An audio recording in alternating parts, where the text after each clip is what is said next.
In the village of Ik, deep within the red hills of the ancient lands, a drum once spoke. And when it did, secrets buried for generations rose like smoke into the sky.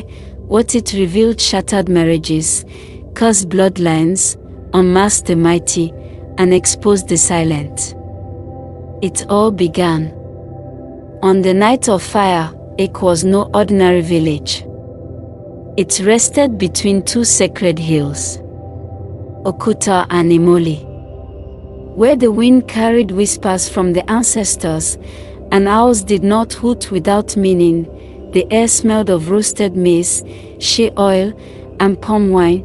Children played beneath the palm trees with feet caked in dust.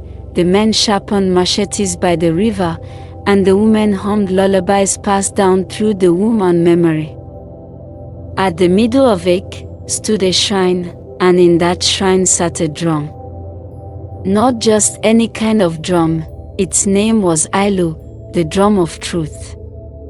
Bound in lion skin, carved from sacred Iroko wood, and sealed with cowrie shells dipped in blood, Ailu had not been touched in over 70 years. It was said that the drum was once used by the gods themselves. But after it exposed the chief's grandfather for betraying the oracle, it was locked away. Since then, it had remained untouched, unplayed, unspoken, until the night Oboda returned. Oboda, son of the great chief Adikona, was 17 years old. Yet, bold as the leopard, stubborn as a goat, he did not believe in gods. He laughed at taboos, mocked the priest, and walked barefoot into forbidden places. During the festival of fire, while drums echoed through the night and dancers spun like flames, Oboda slipped away unseen. The shrine stood quiet, bathed in moonlight. Oboda's curiosity burned hotter than the fires outside. He stepped over the threshold. His shadow fell upon the drum. He stared.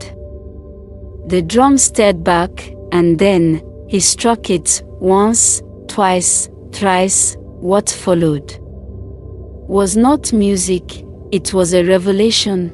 The voices that emerged were not of the living, but of those long gone, clear, whispering, accusing. She drowned her sister and blamed the river. He poisoned the village well. The priest lies to the gods. The chief murdered his own brother. Oboda stumbled back, heart racing, but the drum continued. Every beat spoke a name, every echo told the truth. By dawn, word had spread. The villagers gathered like ants on sugar, the old and the young, eyes wide, mouths tight. And then came the chief, majestic in beads and robes, but beneath his regalia was fear, for the drum had spoken his name. It told of how he was never the rightful heir, how, in secret, he had pushed his elder brother into the gorge, a betrayal hidden by gold and silence, gasps, cries.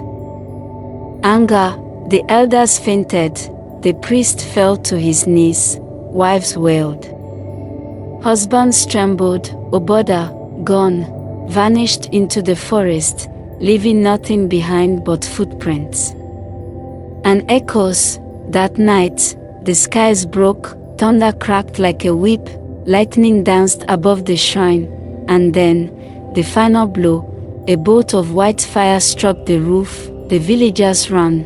When they arrived, the shrine was in flames, the walls blackened, the carving split, and at the center, Ailu, the talking drum, cracked in two. No Oboda, no body, only a pair of sandals, resting before the broken drum, still warm from the fire.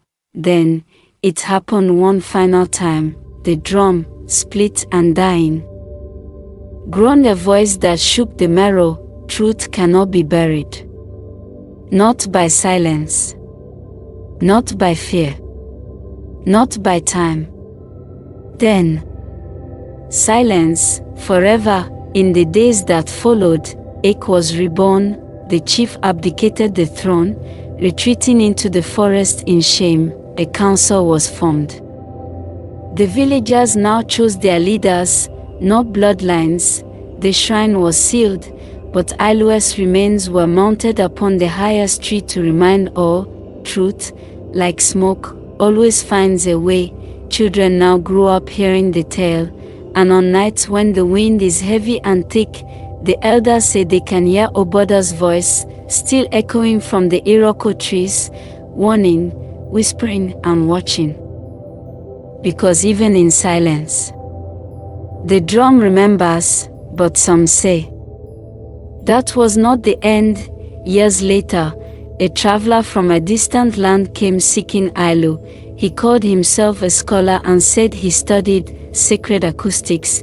He wanted to repair the drum. The villagers refused, but that night he vanished too, and in his place, by the old shrine gate, a scroll was found. On it, written in trembling ink, were the final words of the traveler. The drum spoke my name. I thought I had nothing to hide.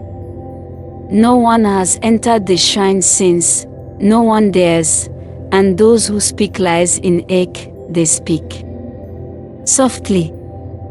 But where did the drum come from?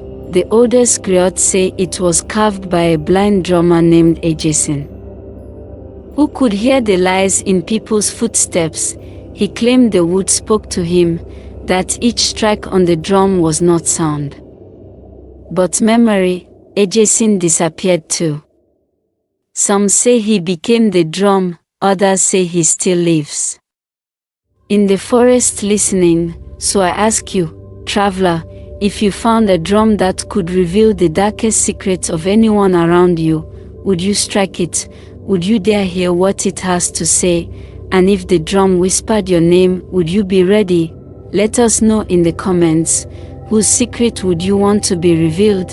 And before you go, remember, until the lion learns to write, every story will glorify the hunter.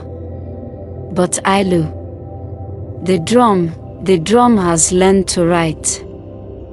Like this tale, click like, share it with someone who has secrets, and subscribe for more forgotten African folktales that still breathe in the dust and dreams of our people.